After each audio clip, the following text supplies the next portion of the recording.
अगले 48 घंटों में बीजेपी में होगा कुछ बड़ा। क्या योगी का बढ़ने जा रहा है कद? आखिर क्यों टेंशन में नजर आ रहे हैं मोदी? अब ये मामला पकड़ता जा रहा है तूल कि बीजेपी में ऐसा कौन सा बड़ा खेल होने वाला है जिसे देखकर अब राजनीति और तेज होने वाली है। योगी का कद बढ़ेगा, ये बड़ा सवाल है। और मोदी आखिर योगी के कद को बढ़ने को लेकर क्यों चिंता में हैं, ये भी एक बड़ा सवाल है। चलिए आपको बताते हैं कि अगले 48 घंटों में बीजेपी में क्या कुछ बड़ा खेल होने वाला है इस रिपोर्ट में। इस वक्त बीजेपी में अंदर खाने बहुत कुछ चल रहा है और उसी पर आज हम चर्चा करने वाले हैं। जानकारी के लिए बता दें कि इससे पहले एक वीडियो का जिक्र करते हैं जो बनारस से सामने आया, जिसमें बीजेपी का एक कार्यकर्ता ये कहता हुआ नजर आता है कि हमें पुरानी वाली बीजेपी चाहिए। और सिर्फ यही कार्यकर्ता नहीं, इन चुनावों के नतीजे आने से पहले भी बीजेपी के छोटे मोटे नेताओं द्वारा भी ये सुनी गई है। जो लोग बीजेपी छोड़ कर गए हैं वो ये बात कहते हुए नजर आए हैं कि नई चाल से, नई ढाल से अमित शाह और नरेंद्र मोदी इस बीजेपी को लेकर चल रहे हैं। ये वो बीजेपी नहीं जो सोचकर हम आए थे, ये वो बीजेपी नहीं जिसके साथ हम चलने की अपनी विचारधारा को लेकर आगे चल रहे थे। तो ये कौन सी नई बीजेपी है जिसकी चर्चा ये हो रही है। और इसके अलावा बात करेंगे कि जो डाउनफॉल देखा गया, इस बार मोदी लहर नहीं कही जा सकती, जो डाउनफॉल देखा गया है उसके पीछे यही वजह रही कि मोदी और शाह अपनी कोई बीजेपी बनाने के लिए आगे चल रहे हैं। जो तीसरी बात यह है कि अगर अगला अध्यक्ष कोई होगा तो वो कौन होगा? क्या वो यूपी से होगा बीजेपी का राष्ट्रीय अध्यक्ष, या वो महाराष्ट्र से होगा, या फिर वो राजस्थान से होगा? और इन्हीं तीनों राज्यों पर हम अब फोकस करेंगे।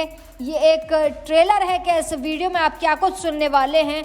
चलिए आपको ये भी बता देते हैं कि ये भी बताएंगे कि आरएसएस और बीजेपी के बीच जो बैठक होने वाली है इसके मायने आखिर क्या हैं। सबसे पहले पहला सवाल ले लेते हैं कि बनारस से जो बीजेपी कार्यकर्ता का वीडियो वायरल हुआ था, ये उस कार्यकर्ता की पीड़ा नहीं। आप बताइए कि एक पार्टी वो जो दो गुजराती चला रहे हैं, अमित शाह और मोदी, गुजरात की तासीर अलग है। दूसरी पार्टी वो जिसे अटल और आडवाणी जी चलाया करते थे, उनकी तासीर अलग। एक पार्टी वो जो महाराष्ट्र में चलती है, जो कि प्रतिबद्ध है क्योंकि संघ से प्रतीक्षित संघ सेवक आते हैं और मुख्यमंत्री पद तक पहुंच जाते हैं। चौथी पार्टी वो जो एमपी की तासीर वाली है। इन सब का कॉम्बिनेशन ही भारतीय जनता पार्टी कही जाती थी, मानी जाती थी। अब हो क्या रहा है, अगर एक तासीर जैसे गुजरात, उसकी सोच, उसका तौर तरीका हावी होने लगे, एक स्ट्रक्चर बनाने की कोशिश की गई थी। उस स्ट्रक्चर में इंफ्रास्ट्रक्चर था कि हर शहर में बीजेपी का एक दफ्तर होना चाहिए, पेड पदाधिकारी होने चाहिए। अब जो पैसे लेकर नौकरी करेगा और एक प्रतिबद्ध कार्यकर्ता है, दोनों के आचार व्यवहार और बोलचाल में फर्क आएगा। अब आपको ये बता देते हैं कि वो फर्क कब दिखा।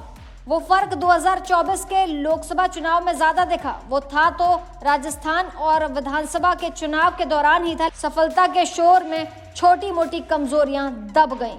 200 पार इस बार नहीं आया, 241 पर अटक गया, इसीलिए वो कमजोरियां बाहर आ रही हैं। हिमाचल प्रदेश के विधानसभा चुनाव के दौरान साफ साफ देखा गया कि आपस में विवाद है, आपस में करार है, और अब वो करार बाहर दिखने लगे। और फिर आ गए इंद्रेश कुमार और भागवत जी। उन्होंने एक पॉलिश लैंग्वेज में बात की।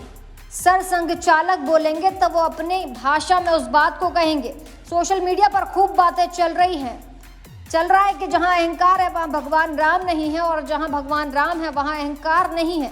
इस तरह की बातें चल रही हैं। इशारों में बाउंड्री बांधने की कोशिश की गई कि आप अहंकार से नीचे आ जाएं। व्यक्ति का विष संगठन के विष से बड़ा नहीं हो सकता।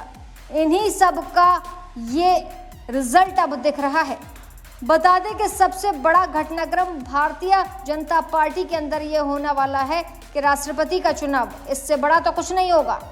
उससे पहले मोहन भागवत जी का बयान आया, इंद्रेश जी का बयान आया, योगी जी से उनकी मुलाकात हुई, योगी जी की गडकरी से मुलाकात हुई, गडकरी जी की योगी से मुलाकात हुई, और उसके बाद मोहन भागवत की मुलाकात देवेंद्र फडणवीस से भी होती है। चुनाव के दौरान वसुंधरा जी की भी मुलाकात होती है, लेकिन इस बीच इस लंबे वक्त तक अमित शाह नागपुर नहीं जाते। मोहन भागवत और अमित शाह की मुलाकात नहीं होती। ये परिवर्तन का दौर है, कुछ इशारे हैं जिससे आपको समझ लेना चाहिए कि अब कुछ बड़ा होने वाला है। तो वही बात तो यहाँ तक सामने आई कि उत्तर प्रदेश के मुख्यमंत्री योगी आदित्यनाथ की बातों को भी दरकिनार किया गया था, इसीलिए ये हार हाथ लगी। ये बात भी सामने आई कि 30 मेंबर की लिस्ट भेजी गई, जिसमें से 24 रिजेक्ट कर दिए गए। अगर उन 24 में से सिलेक्शन होते तो शायद जीत बीजेपी की ही होती। तो वहीं योगी की ताबड़तोड़ मीटिंगों के बाद ये भी कयास लगाए जा रहे हैं कि अब भारतीय जनता पार्टी का राष्ट्रीय अध्यक्ष भी बदल दिया जाएगा, और इस बार जब राष्ट्रीय अध्यक्ष को बदला जाएगा तो बीजेपी में बड़ा खेला हो सकता है, क्योंकि इस बार ये माना जा रहा है कि राष्ट्रीय अध्यक्ष राष्ट्रीय स्वयंसेवक संघ की ओर से बदला जाएगा, क्योंकि मोहन भागवत ने भी अब एक्शन मोड पकड़ लिया है। बहरहाल ये तो वक्त ही बताएगा कि अब क्या कुछ बदलाव होने वाला है। ऐसी ताज़ा तमाम बड़ी अपडेट्स के लिए आप देखते रहें अपना उत्तर प्रदेश।